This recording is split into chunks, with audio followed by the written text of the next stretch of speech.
Hi, everyone. Thank you for joining us. I'm going to share the screen so that I can show you some photos as I'm speaking.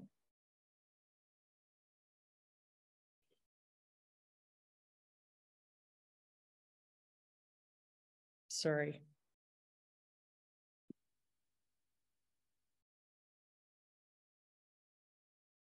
Can you see that? Yes, it's good. Okay. Okay.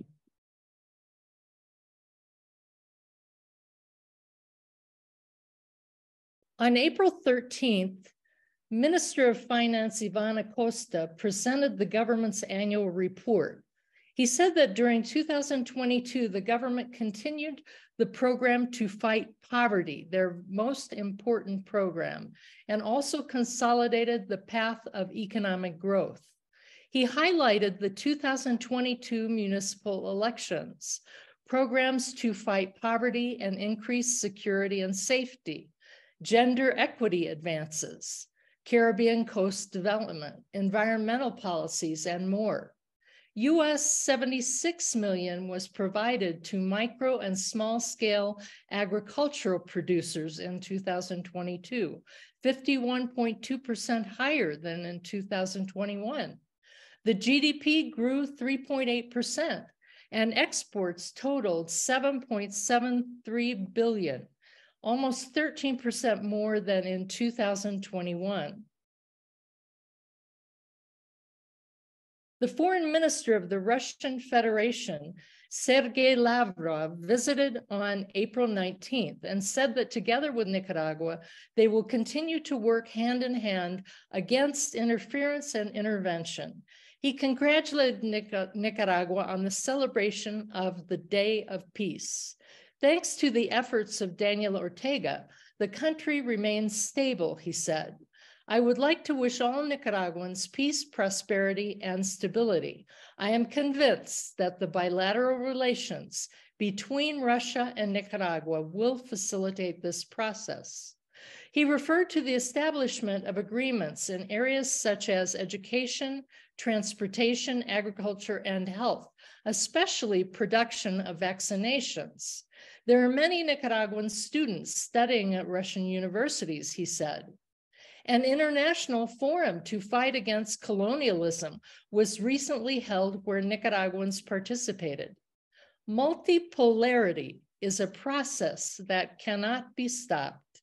It is an objective process, but Westerners under the auspices of the United States try to unite as exclusive countries. They try to proliferate their hegemony in conflicts such as in Ukraine, to increase their influence in the region towards the Pacific, among others, he said. A 2023 poll by M&R Consultants reports that 76% of Nicaraguans approve the work of the government. 86% said that the government generates hope. More than 92% said peace and security should not be put at risk for any reason. 88% believe the institutions resolve issues in a timely manner, and 90.7% said Nicaragua is overcoming the healthcare crisis caused by the pandemic. On April 14th, Nicaragua and China signed agreements to develop programs with support from the China International Development Cooperation Agency. The agreements are for the rehabilitation of 150 megawatts of thermal energy, as well as for 920 affordable homes. This is the second phase of a much larger program to build more than 12,000 homes. The Institute of Agricultural Protection and Health, which is the regulatory agency that tests for contaminants on fresh produce, grains, raw meats, and dairy products, reported that Nicaragua's sanitary status is one of the best in the region, thanks to the rigorous deployment of an agri-food sanitation model throughout the nation's production chain. Nicaragua is recognized for its sanitary status by the World Organization for Animal Health, WOA. The Ministry of Agriculture will have interactive production maps on their webpage. I checked and they're up there. I'd say they're not working to 100% quite yet. To help producers of all crops identify the best areas for planting. The maps allow producers, students, professionals, and the general public to know the production, crops planted, soil fertility by municipality, areas of basic grains, coffee, cocoa, bananas, and others. The maps show areas that use irrigation and the types of system and the water sources. Farmers use 10 million manzanas. 1 manzana equals 1.7 acres, allowing the country to achieve food sovereignty. The agricultural sector is 14% of the economy, 30% of exports, and generates 29% of employment nationwide. April 19th was declared the National Day of Peace in order to celebrate respect, harmony, and fraternity for prosperity.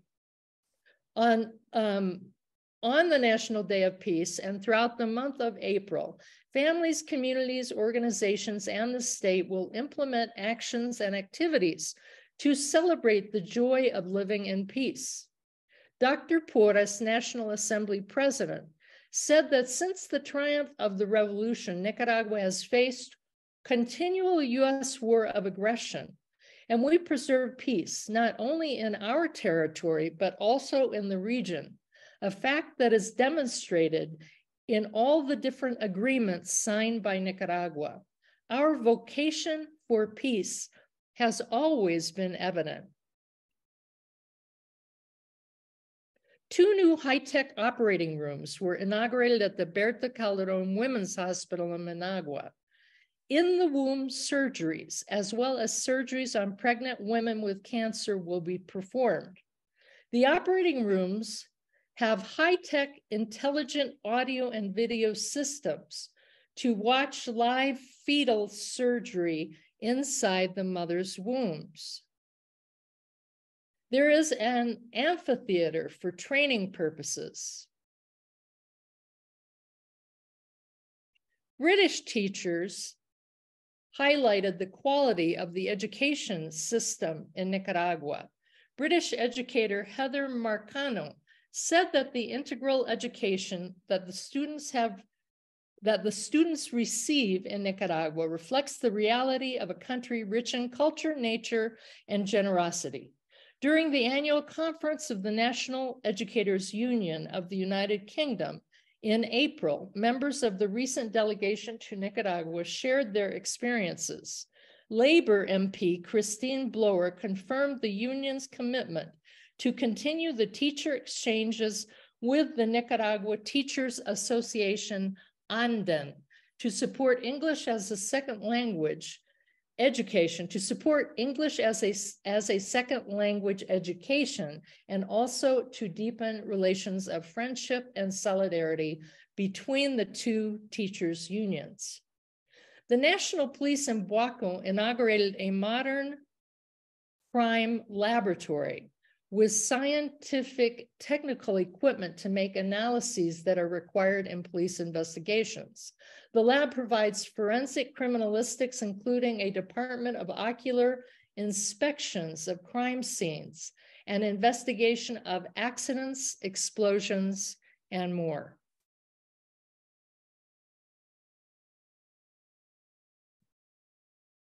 The first water park in the small municipality of San Juan de Limay, Department of Esteli, was opened just before Holy Week.